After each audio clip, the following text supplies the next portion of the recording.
Hi, everyone. Judge Andrew Napolitano here for Judging Freedom. Today is Friday, May 16th, 2025. It's the end of the day, the end of the week. It's everybody's favorite time of the week, and it's the favorite show for the overwhelming majority of you guys. Ray, McGovern, and Larry Johnson join us as they always do, doing their double duty. Gentlemen, thank you very much. So we've had a very unusual week, guys. Trump in the Middle East, enriching his family, leaving with a $400 million jet, although he didn't actually get the jet yet, condemning the neocons and snubbing Netanyahu. Larry, to you first. What's your big picture take on the events of the past week involving the president in the Middle East? It's like the joke you tell about what do you call 1,000 lawyers chained at the bottom of the sea? A good start. So, all right, go ahead. This was a good start. At least when Trump took down the neocons and then warmed up to Mohammed bin Salman. And what's fascinating is, when you kick in $1 trillion to the U.S. government, you do get a lot of affection. I think Mohammed bin Salman actually outspent AIPAC, at least for this year, with that $1 trillion, and bought a lot of goodwill with Trump. And as a result, Trump said, "Hey, I'm lifting sanctions on Syria." The audience went wild; they erupted in applause. But then, at the same time, later in that speech, Trump said, "Hey, and let's get together on this Abraham Accord." Everybody sat on their hands. Abraham Accord, for those that are not familiar with it, is to get all the Arab Muslim countries in the Middle East to recognize and embrace Israel. And I'm sure that Mohammed bin Salman and the Sheikh of Qatar and the Emiratis, they all told Trump the same thing. Hey, yeah, we'll get on board with your Abraham Accord, provided Israel stops murdering Palestinians, stops the genocide, and there's a two-state solution. I think that was an implicit message in that. Maybe that's the next step. Ray, before you weigh in on this, here is Donald Trump ripping into the neocons like I have never seen an American president do. Chris, cut number 11. Before our eyes, a new generation of leaders is transcending the ancient conflicts of tired divisions of the past and forging a future where the Middle East is defined by commerce, not chaos. This great transformation has not come from Western intervention. No less, the gleaming marvels of Riyadh and Abu Dhabi were not created by the so-called nation builders, neocons, or liberal nonprofits like those who spent trillions and trillions of dollars failing to develop Kabul, Baghdad, so many other cities. Instead, the birth of a modern Middle East has been brought by the people of the region themselves. In the end, the so-called nation builders wrecked far more nations than they built, and the interventionists were intervening in complex societies that they did not even understand themselves. They told you how to do it, but they had no idea how to do it themselves. Peace, prosperity, and progress ultimately came not from a radical rejection of your heritage, but rather from embracing your national traditions and embracing that same heritage that you love so dearly. Just going to give you a little breaking news. The Supreme Court has just ruled 7-2 that President Trump may not use the Alien Enemies Act to deport people because none of them are from a country with which we are at war. Ray, your thoughts on what the president just said? Did you ever hear in the modern era, you would think in the modern era you would hear a president rip into the neocons like that? No, you're right. This is unprecedented. It really shows that somebody on his staff is writing the right words for him. But those were not his words. We know that. Some of them he couldn't even pronounce right, Larry. But go ahead, Ray. Well, at the same time, this administration is hopelessly divided. I mean, not only on the Middle East, but even on Ukraine, where you have Kellogg and Witkoff, and you have this divided empire here. So, how does that look to President Putin? Um, I think that he says, well, let's deal with Trump while we still can. Who knows when, to use Putin's words, the men with the dark glasses and the attaché cases and the nice suit like mine, says Putin, come in and tell Trump what he has to do. So, with a divided advisory council, so to speak, half of them still neocons, is Trump going to be able to translate this rhetoric into concrete deeds? The first test comes on Ukraine. Will Witkoff win over Kellogg, over the Secretary of State Rubio, over the traditional people who have been neocons? This started a long time ago, the end of the 90s. The prospect for a new American century, written for Netanyahu of all people. And we've seen Iraq, we've seen Afghanistan, we've seen Libya, and Trump is fed up with it. Whether he can do anything about it or not, well, let's see who gets replaced next after that fellow, what's his name, the congressman from Florida, Waltz. Waltz, who was a secretary, national security advisor. Now, I was going to save the heartburn for later in the show, but in light of what Ray just said, Chris, let's show everybody who's sitting next to Marco Rubio while he's negotiating with the foreign minister of Ukraine. None other than Senator Lindsey Graham, the prince of neocons. There he is with Secretary of State Rubio, and the gentleman on the left, the taller gentleman, is the foreign minister or defense minister, I'm not sure which, of Ukraine. Larry, why in the hell is he there? Just to make sure that neocon project stays alive. Remember, Lindsey, let me put it this way. There is evidence that Mr. Graham's personal bank account has been augmented with funds that have come out of Ukraine. I'll leave it at that. But and we're talking significant seven-figure income. Wait, my mistake. Not seven figures, 8 figures. You're talking felony and life in prison if proven. Yeah. It's something that Ed Martin is actually going to take on, and now we'll see. So, Lindsey Graham's not a neutral observer here. No. The Ukrainians, I'll say this about Lindsey. The Ukrainians have got the best American senator that money can buy. Well, I'm surprised. Actually, I got to play this clip about money because here's Lindsey Graham talking about the best money we've ever spent. It's 2023, cut number 4. Big support, very important. The best money we've ever spent. Thank you so much. No, it's, we're on this is 457th day of a war that was supposed to last 3 days. You amaze me. Your country amazes me. It's about our people and about your people. Your people help our people. All our appreciation.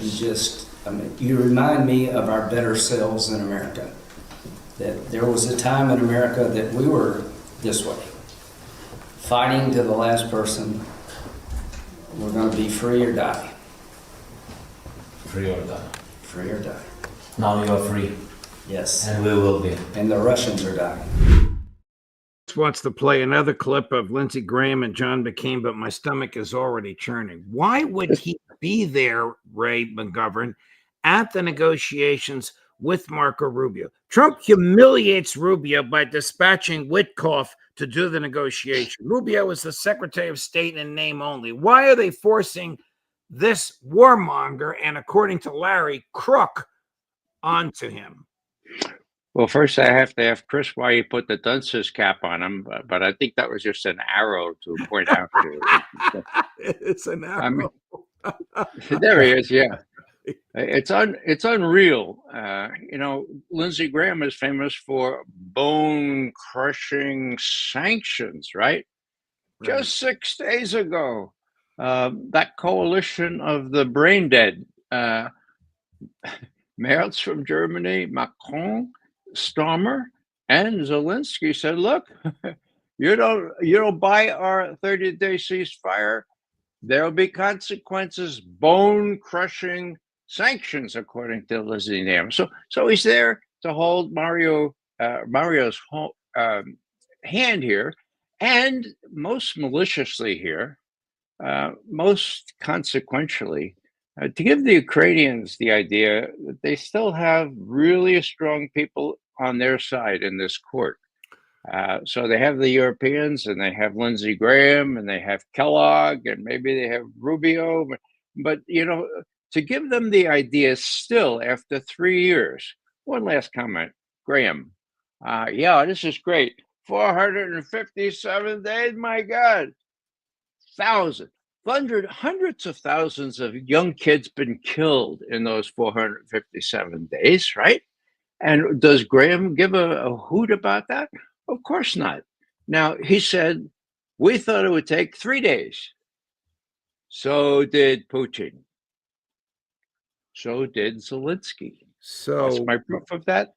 The very day I have after two questions for you, Larry. One, Rubio's in Istanbul, and he says nothing will happen until Trump and Putin get here. That might have been the origin of the rumor this morning that Trump was not flying to Washington, he was flying to Istanbul. It didn't happen. But Rubio should know heads of state don't negotiate. They sign agreements that have already been negotiated by their team. Second question, I want you to jump in on both.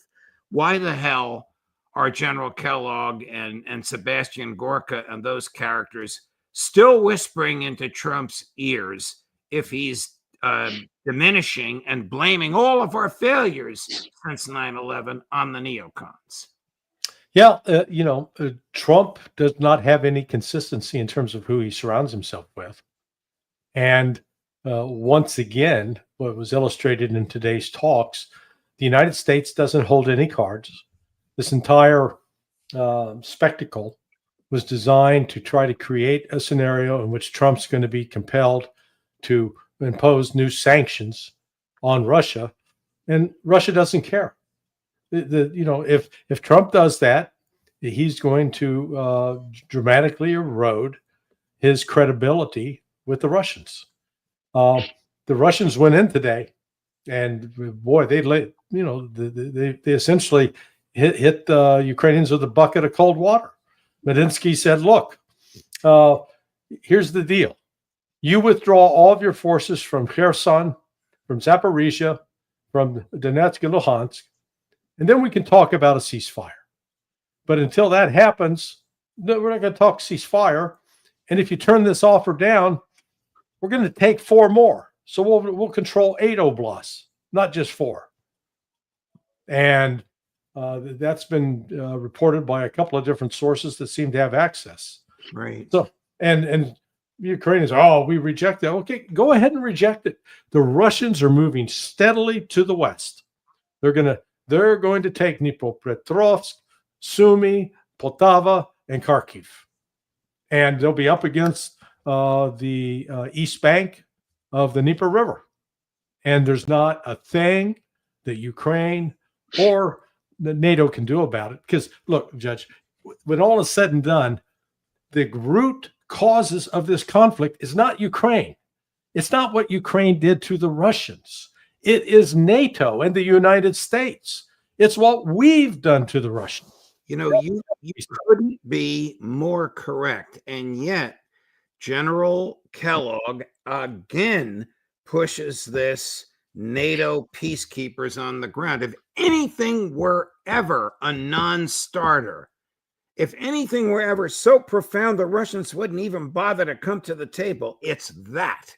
Am I right, Larry? Yes. Yeah. No, absolutely. I mean, Ray, does Rubio know what he's talking about when he says there can't be a deal until Putin and Trump arrive? And when he said that, he knew that neither of them was coming? Well, I can't explain Rubio, there is talk now about a very soon summit, so to speak. Nothing's really going to be resolved unless Trump is prepared to accept a pig with just a little bit of lipstick on it. Larry's right. You know, the Medinsky, the head negotiator for the Russians, you know, he said, "Look, how long do you want to fight this thing? We could do it for another year. No, we could do it for 20 years, like we did against the Swedes." The Russians are in a very strong position, and I think that the way this thing's played out, 6 days ago, we had the brain dead from the allies, the Europeans. You had Zelensky saying, "Look, we're going to have a ceasefire, or there'll be really huge sanctions." And then what does Putin do? Next day, he said, "Wait a second, all you media that you're about to go home from the celebration of the triumph in Europe, stay around. Here's my plan. We're going to resume." Okay. Big word, resume the negotiations that were broken off by the West in Istanbul, and indeed resuming with the same leader, Medinsky. Okay, so this means this is a big deal. Now, when I mentioned Lindsey Graham say, "Oh, we thought this would be done in 3 days," well, as I say, so did Putin, so did Zelensky. Why? Because on the second day of the invasion or the special military operation, Zelensky called Putin and said, "Let's talk. Let's get this thing over." And the whole rest of the deal was the Russians succeeded in scaring the pants off Zelensky. He sent his best representatives, closest friends to Belarus and then to Istanbul. And we all know what happened in Istanbul. So this is a resumption, except the situation on the ground has changed. And as Larry said, you know, I think the Russian negotiator says, "Okay, look, you want to come back later? Well, then we'll have 5 more provinces or 5 provinces rather than the 4 we hold now." So they have a strong hand. I think that Trump and his people, maybe Witkoff, were aware of this ploy by Putin and fully support what happened today and are ready to say, well, if the Ukrainians can't be any smarter than that, and if they continue to be aided and abetted by people like Lindsey Graham and the Europeans, that's it. We quit. Europeans and Lindsey, you take over from here. We're out of there. So, Larry, the United States negotiates directly with Hamas. It wasn't Marco Rubio. It was somebody else that Trump dispatched. And as a result of that negotiation, the last American hostage from New Jersey, 22-year-old young man, was freed. No quid pro quo from the Israelis because they weren't involved. Trump publicly embraces an ex-Al-Qaeda commander who, according to Ritter, has killed Americans with his bare hands. Trump publicly sidelines Netanyahu by ostentatiously not mentioning him in 4 days and, of course, not stopping in Israel. Where's this going? Well, let's start with Trump embracing Jelani, formerly known as Jelani, now known as Ashara, a bona fide terrorist. ISIS, al-Nusra, Hayat Tahrir al-Sham, one of the top 10 international terrorist groups on the State Department's hit parade. But this is not without precedent, because we got several American presidents that have been embracing terrorists before. Menachem Begin, does that ring a bell? Right. How about Yitzhak Shamir, also a terrorist? One ran Irgun, one ran the Stern Gang, and both later became, country leaders. So, we clean them up. We dress them up in a suit, cut their beard or shave the beard, cut the hair, make them look presentable. And then all of a sudden they're in good company. What that Trump is actually doing something pretty significant with respect to distancing himself from the Zionists, that when you hear the likes of Ben Shapiro and Mark Levin, their heads are exploding. They're out shouting about Steve Witkoff being, now Witkoff is Jewish, as are Shapiro and Levin. Right. But yet, according to them, Witkoff is an anti-Semite. Oh, He's taking anti-Semitic positions. I mean, oh, you can't make this up. no. And so the fact that Trump, after saying, "Oh, I'll never talk to Hamas," and he talked to Hamas and got the deal done. He's big on pushing the Abraham Accord.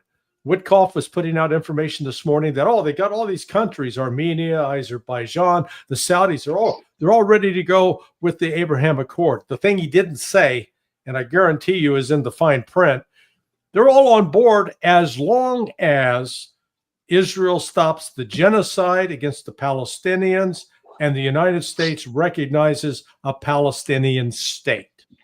Those are going to be the two conditions that these other countries, particularly the Saudis, will hold out for in order before they embrace the Abraham Accord.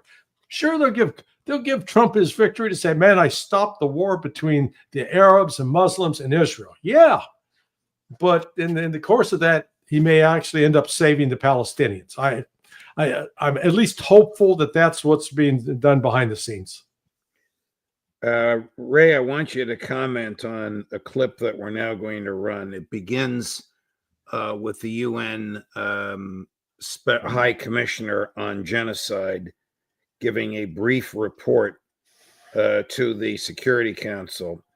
And then it transfers to a Sky News, biggest cable facility in Europe, reporter ripping into Danny Dannon, a cold, steely-eyed, you can describe him as you see fit, UN ambassador from Israel. Cut number 15. We have briefed this council in great detail on the extensive civilian harm that we witness daily. Death, injury, destruction, hunger, disease, torture, other cruel, inhuman, or degrading treatment. We have described the deliberate obstruction of aid operations and the systematic dismantling of Palestinian life. This degradation of international law is corrosive and infectious. It is undermining decades of progress on rules to protect civilians from inhumanity and the violent and lawless among us. That was Tom Fletcher. And Ambassador Dannon, he goes on to say, stop the 21st century atrocity in Gaza.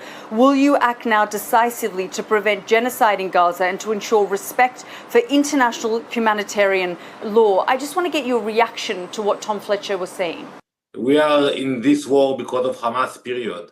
If you want to blame somebody, blame Hamas. Ambassador Dannon, I'm not talking about Hamas, a terrorist organization. I am talking about you, the state of Israel, as a responsible actor. For the last 19 months, the world has been watching the way that you have prosecuted this conflict, the way that aid has been prevented from reaching the most needy. In the last 2 months, 73 days, we have seen that there has been no aid that has entered Gaza. So while you can deflect and say that this is Hamas's responsibility, at the end of the day, you are the governing power in Gaza. You have a responsibility to ensure that there is no famine and starvation in Gaza, which is what the world, including your allies and partners, are now accusing you of. And it's gone beyond accusation. They are saying that they are seeing it in real time take place.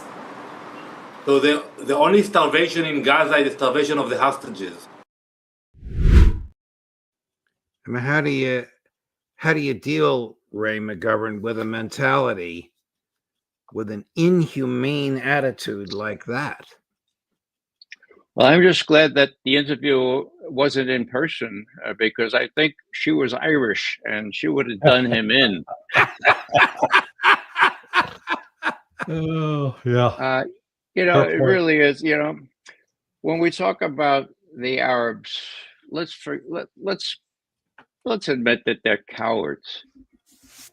The Arabs don't give a rat's patootie about the Palestinians, even though they have real domestic problems with Palestinians. They do a lot of their work for them. Okay, so what's going to really take is that Trump has got to make that telephone call we all talk about and tell Mr. Netanyahu, look, we're getting embarrassed ourselves about genocide.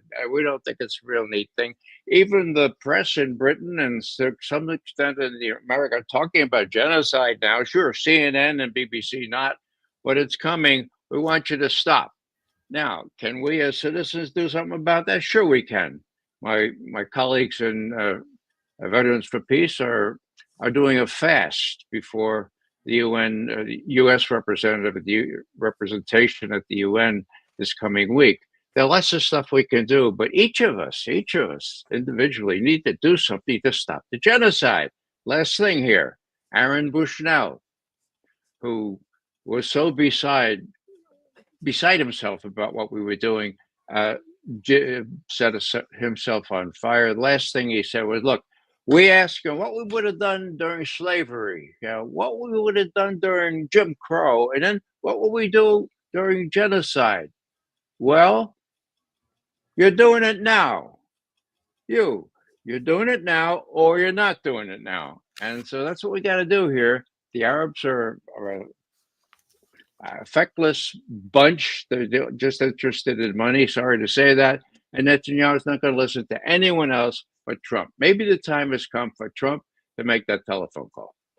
Ray, about a month ago, officials of the National Intelligence Council of the CIA issued a report concluding that the Tren de Aragua gang was not affiliated with or subject to or directed by the government of Venezuela. This week, Tulsi Gabbard fired the two top officials at the National Intelligence Council. What is the National Intelligence Council, and how significant is some firing like this? Well, if it's tied to this paper that undercut the U.S. or undercut Trump policy, then that's mischievous, because that shouldn't happen. What we see here now is a whole reorganization of the reorganization that took place after 9/11. All those senators and all those members of the 9/11 Commission said, the problem was no one was in charge. Well, I got news for you. Someone was in charge and had the authority and had the responsibility to prevent 9/11, and he didn't do it. His name was George Tenet. Right. So everybody made mistakes for him, and they set up a new superstructure, which was totally unnecessary. Now that's coming home to roost, because there's all kinds of games being played here. And all you need is somebody in authority with integrity and the gumption to do things about it. They can run the PDB. They can run the National Intelligence Council and make good estimates, but they need to have the right kind of people in there. They don't need another superstructure.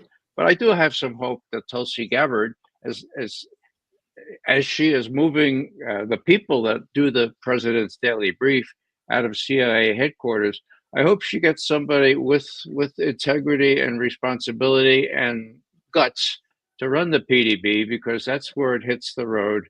Larry, Mr. Trump needs to get what he needs to get. Larry, A, what is the National Intelligence Council? And B, who would work for her if they're going to get fired for being intellectually honest? Well, back in my day and Ray's day, the NIC was actually part of CIA, and you'd get senior officers from different divisions. Like, one of my friends and mentors, Fulton Armstrong, went on to become the National Intelligence Officer for Latin America. He was in that position when the decision was made to invade Iraq in 2003. He, along with the National Intelligence Officer for Africa, opposed that invasion. But after the reorganization, the setup of the Office of Director of National Intelligence, the NIC was moved under it. Now, whether they physically moved out of CIA headquarters and moved to the DNI headquarters, that I don't know.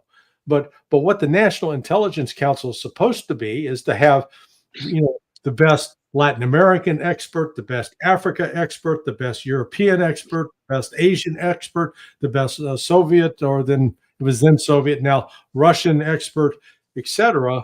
So you've got the expertise from these different disciplines, and then to oversee the production of national intelligence estimates, which that's virtually disappeared, at least under the Biden administration. I don't recall even a single national intelligence estimate coming out. So it's to be there as sort of an expert consultants. And my understanding is the people that Tulsi fired, They fired them for their political involvement, not because they were providing unwelcome analysis. It's because they were political activists, openly talking about defeating Trump. Okay. To sort of liven things up, the opposite of the Lindsey Graham full screen. Here is our friend Ben Cohen of Ben and Jerry's Ice Cream. Yes. Doing his best Ray McGovern imitation at a hearing at which Bobby Kennedy was testifying. You got to watch this. Cut number 16. Permitted while the committee conducts its business.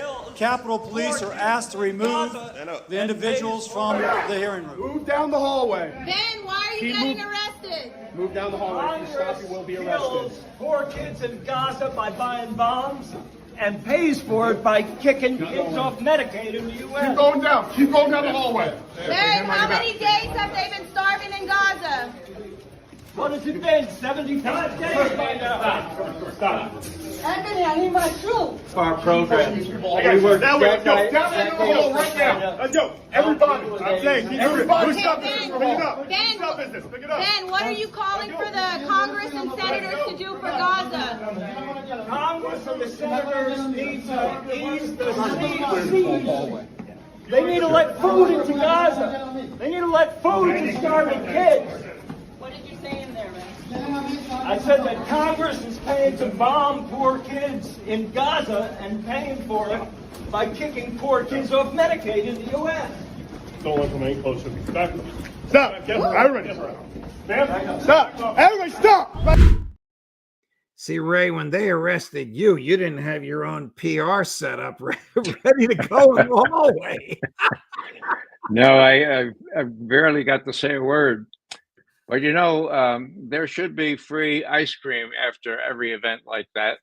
And I would invite every one of us to seize whatever opportunity we have to intervene like that when these people are pontificating about starving kids in Gaza and justifying that as necessary to defeat Hamas or to support Israel. It's a scandal I have not seen in my 85 years. And that's a long time to wait for this kind of scandal. Let's stop it, folks. Let's stop it. Larry, I was surprised. I thought the cops were a little rough with him. I mean, it was just freedom of speech, for gosh sakes. He wasn't harming anybody. They were treating him like he was a linebacker who had attacked his girlfriend. Yeah, no, it's unfortunate that, let's call it the rules of engagement, are not designed to treat people as human beings. It is a bit of thuggery. It's unfortunate. It'd be one thing if he was armed. He wasn't armed. And he wasn't fighting back. He wasn't throwing punches. He wasn't spitting at him. But so, they should have, it was a power trip. Right. That's part of the problem. Sometimes people put on a uniform and they forget that they're a human being. Right. And they forget the oath they took to the Constitution. Gentlemen, thank you very much. Thanks for your time. Thanks for the double duty. Have a great weekend. We'll look forward to seeing you both at your usual times on Monday. Happy to do it. Thanks, Judge. Thank you. All the best. And Monday, of course, at 8 a.m, Alistair Crook. At 10 a.m, Ray McGovern. At 11:30 in the morning, Larry Johnson, and probably one of our other regular colleagues in the afternoon. I know that Scott Ritter is very unhappy at some of the things that happened in the Middle East and can't wait to express that unhappiness. Have a great weekend, everybody. Judge Napolitano for Judging Freedom.